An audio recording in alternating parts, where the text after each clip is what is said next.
Sachin Shukla SRG Moradabad. और सर्व समीकरण के सत्यापन में अगर हम a माइनस बी की घात 3 का जो सूत्र का सत्यापन करेंगे, हम जानेंगे कि बच्चे ये आता कहाँ से है सूत्र इसका, a की घात 2 a की घात 3 माइनस बी की घात 3 minus 3ab a minus B. तो a माइनस बी की घात 3 का सत्यापन करने से पहले हम अगर जानेंगे a माइनस बी की घात 2। हमने आपको पिछली वीडियो में बताया भी था। मान लीजिए एक वर्ग है ये और इसकी लंबाई कितनी है a और उसकी चौड़ाई कितनी है a, तो उसका क्षेत्रफल कितना होगा a स्क्वायर। अभी हम यहाँ पर पास से देख रहे हैं। अब इसके अंदर से अगर मैं ये a भुजा है, इसमें से b भुजा निकाल दूं तो ये भुजा कितनी रह गई a माइनस बी। ऐसे ही इधर चौड़ाई में से a है पूरी चौड़ाई और चौड़ाई में से मैं b चौड़ाई को काट दूं तो ये कितनी बची, हटा दूं तो यहाँ पे कितनी बची है a माइनस बी। अब इसको हमने वही जो इससे हमने पहले a प्लस बी की घात 2 में करा था, अगर इसे हमने 4 क्षेत्रफल में बांट लिया तो आप देखिए क्या यहाँ पे देखिए ये दो तो वर्ग बन के आ रहे हैं, दो आयत बन के आ रहे हैं। तो यहाँ पे अब मुझे क्षेत्रफल, मुझे किसका फार्मूला चाहिए, a माइनस बी की घात 2। ये रहा a माइनस बी भुजा का, अगर इसका वर्ग है a माइनस बी भुजा से बने वर्ग का क्षेत्रफल कितना होगा a माइनस बी की घात 2। अब मुझे इसे निकालना है, खाली इस एरिया को निकालना है a माइनस बी की घात 2।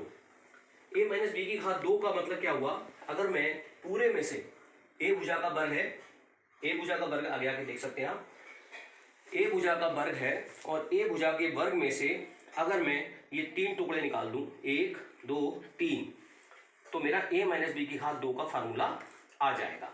तो आप इसका सत्यापन देख सकते हैं।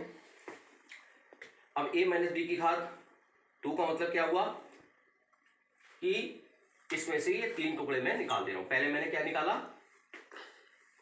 a स्क्वायर में से क्या क्या घटाऊंगा मैं, एक तो ये घटाऊंगा माइनस बी स्क्वायर, पूरे क्षेत्रफल में से एक मैंने माइनस बी स्क्वायर घटाया और उसके बाद मैंने एक ये वाला आयत हटाया।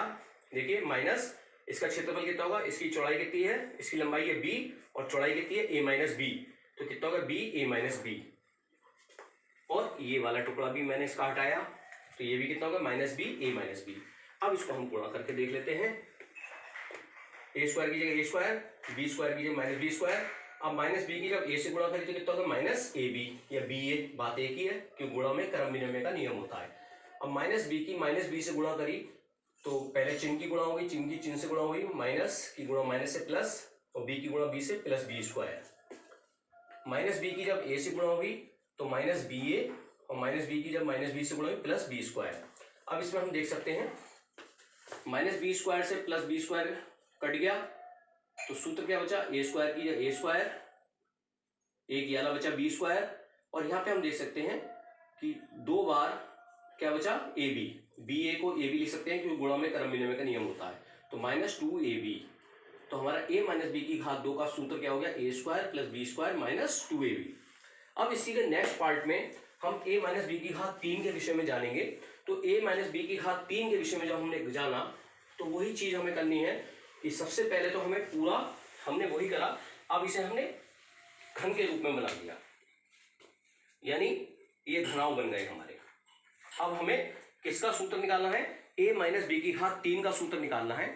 तो a माइनस बी की घात 3 का सूत्र क्या हुआ कि अगर हम a क्यूब में से ये जो हमारा घन बना, इसकी लंबाई a, चौड़ाई a, लेकिन ऊंचाई कितनी है a माइनस बी, तो इसका आयतन कितना हो गया टोटल का a की घात 2 a माइनस बी। अब इसमें से हमें ये 3 टुकड़े हटाने हैं, 1 2 3।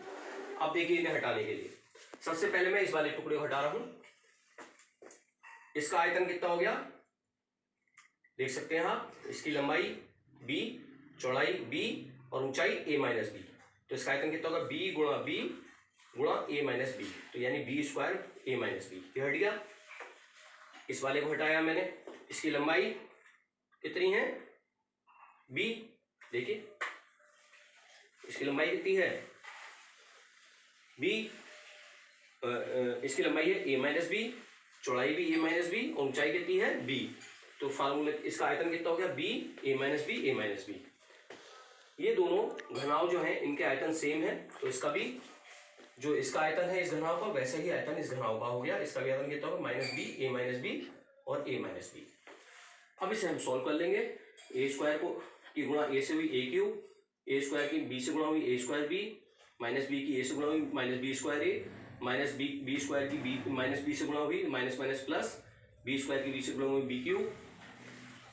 अब देखिए माइनस बी, अभी ए माइनस बी की गुणा हुई तो क्या बन गया ए माइनस बी का होल स्क्वायर, माइनस बी ये भी यही हुआ, ए माइनस बी की ए माइनस बी से गुणा हुई तो ए माइनस बी का होल स्क्वायर, ए क्यूब की जगह ए क्यूब, माइनस ए स्क्वायर बी की जगह माइनस ए स्क्वायर, माइनस बी स्क्वायर ए की जगह माइनस बी स्क्वायर ए, प्लस बी क्यूब की जगह प्लस बी क्यूब। अब यहाँ पे माइनस बी, अब यहाँ पे ए माइनस बी का होल स्क्वायर की जगह हमने फार्मूला खोल दिया जो हमने पूरे पहले सत्यापन करा था, a square plus B square minus 2ab। Same condition हमने यहाँ पे कर दी। अब क्या करना है, वही चीज, ए क्यूब की जगह ए क्यूब, इसकी जगह ये, इसकी जगह ये, बी क्यूब की जगह, अब इसके अंदर माइनस बी के अंदर हमने गुणा कर ली, तो माइनस बी ए स्क्वायर, माइनस बी की प्लस बी स्क्वायर से गुणा हुई तो माइनस का बी क्यूब, माइनस बी की माइनस 2ab से गुणा हुई तो प्लस के 2ab स्क्वायर। सेम ऐसे ही गुणा हमने यहाँ कर ली। उसके बाद हमें सजाती और बिजाती है देखना है, जो आपस में कट रहा है उन्हें काट देना है। ये प्लस का बी क्यूब में माइनस के बी क्यूब कट गए। अब फार्मूला हमारा क्या बना, ए क्यूब माइनस बी क्यूब। अब आप देख सकते हैं माइनस के 3 ए स्क्वायर बी, देखिए हमने क्या लिया है ए स्क्वायर बी, एक माइनस का ए स्क्वायर बी ये रहा, एक माइनस का ए स्क्वायर बी ये रहा, और एक माइनस का ए बी स्क्वायर ये रहा, और ऐसे ही प्लस के 3 ए बी स्क्वायर। तो फार्मूला हमारा क्या बन गया, ए क्यूब माइनस बी क्यूब, और ये इन दोनों में से मान लो हमने माइनस के 3ab कॉमन ले लिया, तो जब इसमें से 3ab कॉमन लिए तो ए बचा, इसमें से माइनस के 3ab कॉमन लिए तो क्या बचा, माइनस के बी। तो इस प्रकार a माइनस बी की घात 3 का हमने सत्यापन करके a cube minus b cube minus 3ab और ब्रैकेट में a माइनस बी। तो ये सूत्र का हमारा सत्यापन होता है। मैं डॉक्टर सचिन शुक्ला, SRG मुर्दाबाद। धन्यवाद।